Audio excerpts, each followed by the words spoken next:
उत्तराखंड में एक बार फिर सरकार को गिराने की साजिश का खेल शुरू हो गया है। ये दावा विधानसभा के भीतर खुद एक विधायक ने किया है। निर्दलीय विधायक उमेश कुमार ने विधानसभा में दावा किया है कि भाजपा सरकार गिराने को गुप्ता बंधु साजिश कर रहे थे, जिसमें वे 500 करोड़ रुपए तक खर्च करने को तैयार थे। उमेश कुमार के इस दावे के बाद राज्य में सियासत गर्मा गई है। सत्ता पक्ष और विपक्ष ने सरकार से इस मामले की जांच कराने की मांग की है। इसके साथ ही कांग्रेस ने सवाल खड़े करते हुए कहा है कि क्या सरकार खुफिया तंत्र पूरी तरह से ध्वस्त हो चुका है, जो एक निर्दलीय विधायक को सरकार गिराने की सूचना सरकार से पहले पता चल जा रही है।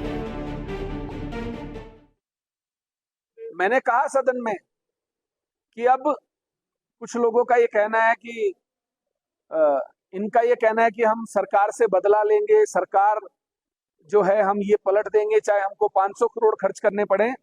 तो मैं इनको इतना कहना चाहता हूं, हमारे सरकार से मतभेद हो सकते हैं, मनभेद नहीं है, और राज्य के प्रति हमारी निष्ठा में कोई कमी नहीं है।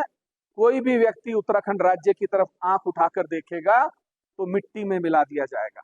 बहुत ही अटपटा, अजीबोगरीब और संवेदनहीन, गैर जिम्मेदाराना बयान है उमेश कुमार का। सबसे बड़ी बात यह है कि सरकार धामी जी की गिर रही है, दर्द उमेश कुमार को उठ रहा है, ये भी बहुत अपने आप में आश्चर्यजनक है। वहीं सरकार के पास तमाम खुफिया एजेंसी होने के बावजूद एक निर्दलीय विधायक को ये पहले पता चल जा रहा है कि यहाँ सरकार गिरने वाली है, ये भी कुछ समझ में नहीं आ रहा है, गले नहीं उतर रहा है। और तो और उमेश कुमार ने सीधे सीधे एक इशारा भाजपा के विधायकों पे किया है कि इसका मतलब भाजपा के विधायक बिकने के लिए तैयार हैं क्या? बिकाऊ हैं भाजपा के विधायक जो 500 करोड़ में बिक जाएंगे, क्योंकि सरकार तो तभी गिरती है जब विधायक पाला बदल लें। तो कहीं ना कहीं विधायकों को अपने बचाव में आना चाहिए, और विधायकों की चुप्पी ये बताती है कि भाजपा में सब कुछ ठीक नहीं चल रहा है, कहीं ना कुछ गड़बड़ झाला है, बिना आग के धुआं नहीं उठता। और उमेश कुमार का ये बयान सारी उंगलियां भाजपा के विधायकों पे खड़ा करता है कि वो सेलेबल हैं, वो ऑन सेल हैं, इसलिए सरकार गिरने की पूरी सुगबुगाहट है। और मिट्टी में मिलाने की जो बात उन्होंने कही है, तो कहीं ना कहीं ऐसा लग रहा है कि एक निर्दलीय विधायक के आवरण में उमेश कुमार सीधे सीधे भाजपा के लिए काम करते हैं।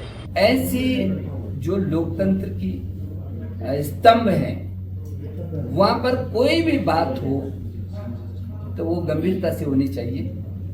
वो चौराहे पर भाषण का अड्डा नहीं है, एक एक शब्द का मूल्य होना चाहिए। मैं इस बात से सहमत हूं कि विधानसभा में एक भी बात उठी है उसका पूरी ताकत के साथ उसको प्रमाणित होना चाहिए, नहीं तो किसी को जो चाहे बोलने की छूट नहीं होनी चाहिए। और यदि ये घटना है तो उसको हर कीमत पर उसका खुलासा होना ही होना चाहिए, और एक निर्धारित समय में होना चाहिए। आपको लगता है सरकार को इस मामले में गंभीरता से जांच करनी चाहिए, क्योंकि बहुत गंभीर आरोप है? मैं ये कह रहा हूँ कि जिसने बोला है उसको भी साबित करना चाहिए, सरकार को भी जांच करनी चाहिए। नहीं, मैं पहली बात ही कह रहा हूँ। और फिर गवर्नमेंट को भी पूछना चाहिए, बताओ भाई हाउस में अगर आपने बोला, हाँ, क्योंकि हाउस को हल्केपन से नहीं ले सकते। वही एक और जहां राज्य में गुप्ता बंधु की ओर से सरकार गिराने की साजिश पर सियासी बवाल मचा हुआ है, तो वहीं दूसरी ओर राज्य में गैरसैंण के मुद्दे पर सियासत बयानबाजी फिर से शुरू हो गई है। दरअसल पूर्व मुख्यमंत्री हरीश रावत ने यह दावा किया है कि वे मुख्यमंत्री रहते हुए गैरसैंण को स्थायी राजधानी बनाना चाहते थे, लेकिन विजय बहुगुणा समेत कांग्रेस छोड़कर जाने वाले अन्य नेताओं ने इसका विरोध किया। वहीं हरीश रावत के इस आरोप पर कैबिनेट मंत्री सुबोध उनियाल ने पलटवार करते हुए कहा कि हमारे पार्टी से अलग होने के 1 साल बाद तक हरीश रावत मुख्यमंत्री रहे। हरीश रावत चाहते तो गैरसैंण को स्थायी राजधानी बनाने के संबंध में फैसला ले सकते थे। हरीश रावत जी के बयान के बारे में मुझे भी जानकारी मिली। बड़ा आश्चर्य हुआ कि हरीश रावत जैसा वरिष्ठ नेता इस तरह की बातें करें। अरे हम लोगों को उन्होंने दोषी बताया, लेकिन ये नहीं बताया कि हम लोगों के छोड़ने के 1 साल बाद तक वो राज्य के मुख्यमंत्री रहे। आखिर क्यों नहीं उन्होंने गैरसैंण पे फैसला लिया? देखिए, हरीश रावत जी के बयानों में उनकी ढलती उम्र का असर साफ दिखाई दे रहा है। जिस तरह से इस उम्र में कहीं न कहीं दिमागी दिवालियापन उनका निकल गया। और अगर मैं बोलूं तो उत्तराखंड में हरीश रावत झूठ बोलने की एक चलती फिरती मशीन है, और इसी झूठ बोलने की आदत ने उनको आज उनको तो गत में लाने का काम किया।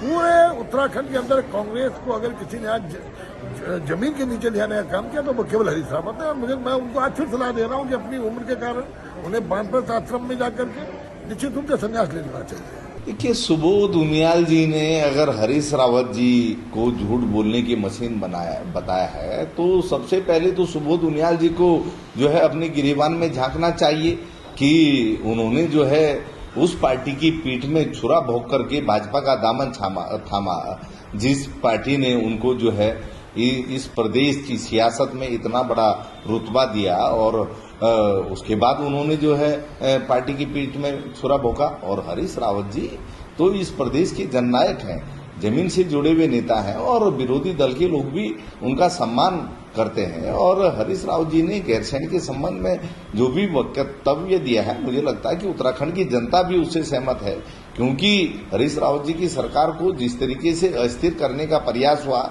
वो किसी से छुपा हुआ नहीं है।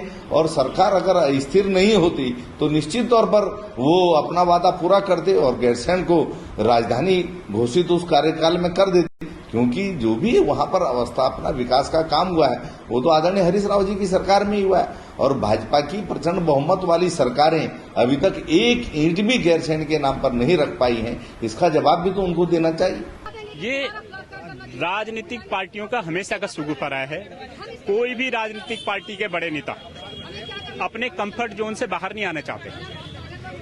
कोई भी राजनीतिक दल का नेता वो सोचता है कि भाई पहाड़ी लोग हैं, ये तो कोई ज्यादा विरोध करते नहीं है, पहाड़ों में लगातार पलायन हो रहा है, वहां तो जनसंख्या कम हो रही है, तो इसलिए जो मैदानी क्षेत्र में जो लोग हैं और जो अपनी सुख सुविधाएं हैं ये छोड़ करके कोई गैरसैंण नहीं जाना चाहता। इसीलिए ये बड़ा दुर्भाग्यपूर्ण है कि गैरसैंण के बारे में सिर्फ बातें हो रही है। कोई भी व्यक्ति, कोई भी नेता, चाहे वो मुख्यमंत्री रहा हो, पूर्व मुख्यमंत्री रहा हो, वर्तमान नेता, कोई भी गैरसैंण के प्रति संवेदनशील नहीं है। आप लगा लीजिए कि कुछ नेता कह रहे हैं कि अगर हमारी सरकार नहीं गिरती तो हम राजधानी बना देते। तो भाई तुम बताओ ना कि जब सरकार थी तब कौन सा लेटर जारी कर दिया, तब कौन सी घोषणा कर दी आपने?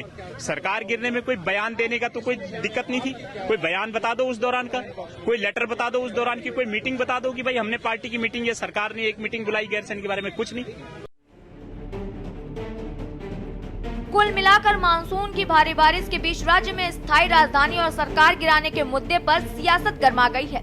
सवाल ये है कि आखिर क्यों सरकार को अस्थिर करने की साजिश की जा रही है? आखिर कैसे सरकारी खुफिया तंत्र को इस साजिश का पता नहीं चला? क्या धामी सरकार इस मामले की जांच कराएगी? सवाल ये भी है कि यदि हरीश रावत ने गैरसैंण को स्थायी राजधानी नहीं बनाया तो आखिर क्यों भाजपा गैरसैंण को स्थायी राजधानी की घोषणा नहीं कर रही है? Uttarakhand desk report.